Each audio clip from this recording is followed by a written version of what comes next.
ہماری اولاد 8 اور 7 سال کی ہوتی ہے تو ہماری اولاد کام کر رہی ہوتی ہے، نہ ہم اولاد کو قرآن پڑھنا سکھاتے ہیں، نہ حدیث پڑھنا سکھاتے ہیں۔ جب قرآن ہی نہیں سیکھا تو وہ حدیث کیا سیکھے گا؟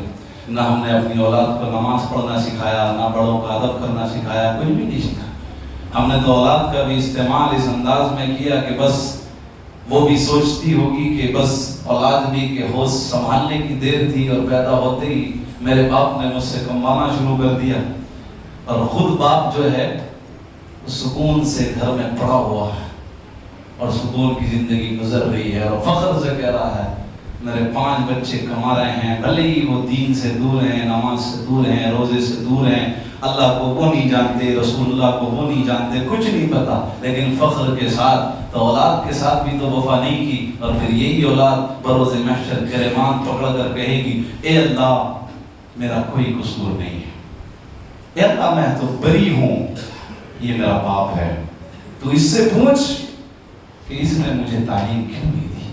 اے اللہ میں تو جب پیدا ہوا میں کچھ نہیں جانتا تھا، یہ میرا باپ ہے، اے میرے مالک تو اس سے پوچھ اس نے مجھے کیوں نہیں بتایا تھا کہ نماز کی اہمیت کیا ہے؟ اے اللہ یہ میرا باپ ہے، اس نے مجھے قرآن پڑھنا نہیں سکھایا، میں کیا کروں؟ اس نے تو مجھے کام پہ ڈال دیا تھا۔ تو جس اولاد پر فخر ہو رہا تھا دنیا میں، اب حلق تک پسینہ آیا ہوا ہوگا حشر کے میدان میں، اور پھر یہ کہے گا کہ یار اس اولاد کے لیے اتنا کچھ کیا، آج یہی اولاد وفا نہیں کر رہی ہے۔ میرے عزیزو، زندگی کو بیلنس کریں، زندگی جینا سیکھیں۔ شریعت نے کسی چیز سے منع نہیں کیا۔ آدھی حدیث شریف میں نے آپ کے سامنے پیش کر دی، اور جو 2 باتیں بچی ہیں اس کے اوپر انشاءاللہ اگلے جمعے میں، کیونکہ وقت تو چلا، اگلے جمعے میں اس پر گفتگو کروں گا۔ بس آخر میں اتنا سا آپ اور میں اللہ کے حبیب علیہ الصلوۃ والتسلیم کی اس حدیث سے سبق لے کہ محبت ایسا بالکل نہیں ہے کہ ہمیں دنیا داروں سے یا دنیا کی چیزوں سے نہیں کرنی۔ اب ایسا نہیں ہے کہ آپ نے میرا بیان سن لیا تو اب آپ گھر پر جا کر یہ کہیں گے اب ہم کمائیں گے، نہیں، محبت دنیا کی چیزوں سے کرنی ہے لیکن آخرت کو بھی یاد رکھنا ہے۔ اگر کوئی شخص فجر بھی پڑھتا ہے، ظہر بھی پڑھتا ہے، عصر بھی پڑھتا ہے، مغرب بھی پڑھتا ہے، عشاء بھی پڑھتا ہے، اس کے چہرے پر داڑھی سجی ہوئی ہے، لباس بھی اس کا سنتی ہے، غلط باتوں میں نہیں بیٹھتا، گالیاں نہیں بکتا، ماں باپ کا بھی فرما بردار ہے، تو اس کا مطلب یہ بالکل نہیں ہے کہ وہ خالی ہے، وہ کچھ کماتا نہیں ہے۔ فجر نہ کام کو منع کرتی ہے، ظہر کام کرنے منع نہیں کرتی، عصر کام کرنے منع نہیں کرتی، یہ تو خود ہم نے اپنے آپ ایک ایسا ہم نے اپنا شیڈیول سیٹ کیا ہوا ہے کہ ہم نے بس اپنے ذہن سے یہ بات نکال دی ہے کہ نماز کی اہمیت کیا ہے۔ صبح فجر میں اسی مسجد میں 4 آدمی صرف نماز میں تھے، مؤذن صاحب کو لگا کر 5 آدمی ٹوٹل، اور چھٹا بندہ میں۔ اس محلے میں کتنی مسلمان آبادی ہے، ابھی ذرا سا کوئی انسیڈنٹ ہو آپ کو عظیم تماشا لگا ہوا نظر آئے گا، چونکہ جمعے کا دن ہے، چھٹی کا دن، کسی کے گھر میں اگر انتقال ہوتا تو فجر میں جاگا ہوا ہوتا، کسی کا اسپتال میں ہوتا تو جاگا ہوا ہوتا، ٹرین پکڑنی ہوتی تو ساری رات نہیں سوتا، فلائٹ پکڑنی ہوتی تو ساری رات نہیں سوتا، لیکن دنیا آخرت سے اتنی بے فکری کہ فجر میں 5 لوگ مسجدیں کیسے آباد ہوں گی۔ اور یہ وہی قوم ہے جو بابری مسجد کو بچانے کی بات کرتی ہے، وہی قوم تو ہے جو بابری مسجد کو بچانے کی بات کر رہی ہے۔ اور 6 دسمبر جب آتا ہے تو آج بھی موبائلوں کے اسٹیٹس پر یہ کام بڑا آسان ہے، موبائل کے اسٹیٹس پر 6 دسمبر اور بلیک ڈے منگا لینا۔ آج تک یہ قوم اپنے محلے کی مسجدوں کو آباد نہیں کر سکی۔ جو قوم محلے کی مسجد آباد نہیں کر سکتی وہ قوم بابری مسجد کبھی نہیں بچا سکتی۔ 4 آدمی نماز فجر میں، یہ کس بات کا اندیشہ ہے اور یہ اشارہ کس طرف ہے؟ ایک دور وہ آئے گا کہ ان مسجدوں میں امامت کرنے کے لیے عالم نہیں بلکہ جاہل ہوں گے، کیونکہ جب کوئی نماز پڑھنے والا ہی نہیں ہوگا تو پھر پڑھانے والے کہاں سے ملیں گے؟ جب دین کی طرف رغبت ہی نہیں ہوگی یہ مسجدیں ویران ہو جائیں گی۔ خدا را مؤدبانہ گزارش کرتا ہوں، صرف میری ایز این امام یہ رسپانسبلٹی نہیں ہے کہ میں ہی اس مسجد کو آباد کروں، مجھ سے زیادہ آپ کی بھی رسپانسبلٹی ہے۔ میرا کام آپ کو ایک راہ بتانا، ایک انڈیکیشن دینا ہے، عمل آپ کو کرنا ہے، اس راہ پر آنا آپ کو ہے۔ خدا کا مؤدبانہ گزارش کرتا ہوں، آخرت کو نہ بھولیں، قبر کو نہ بھولیں، قبر کی بھی تیاری کریں اور نمازوں کے پابند ہوں۔ آپ جب نماز کے ساتھ کام کریں گے. بس یہ نسخہ دے کر چلے جائیے، میں بات کو ختم کر رہا ہوں. آپ کا جب کام نماز کے ساتھ ہوگا، یعنی آپ کام بھی کر رہے ہیں اور جب نماز کا وقت آتا ہے، نماز آپ 5 وقت نمازی ہوں گے اور کام بھی کرتے ہوں گے. میں اس مصلی پر کھڑے ہو کر ذمہ داری کے ساتھ اللہ اور اس کے رسول صلی اللہ علیہ وسلم کو گواہ بنا کر یہ کہتا ہوں اور میں آپ کو لکھ کر دے سکتا ہوں، تو آپ کے کام میں جو برکت ہے وہ اس سے ڈبل ہو جائے گی. آپ کر رہے ہیں، برکت کم ہے، لیکن آپ نمازوں کے ساتھ ذرا کر تو دیکھیے، پھر آپ دیکھیے کہ زندگی میں کیسی خوشحالی آ جاتی ہے. یہاں بھی کامیاب اور پھر وہاں بھی کامیاب. اللہ ہم سب کو عمل خیر کی توفیق عطا فرمائے. سب درست کر لیں. جن حضرات نے سنتیں ادا نہیں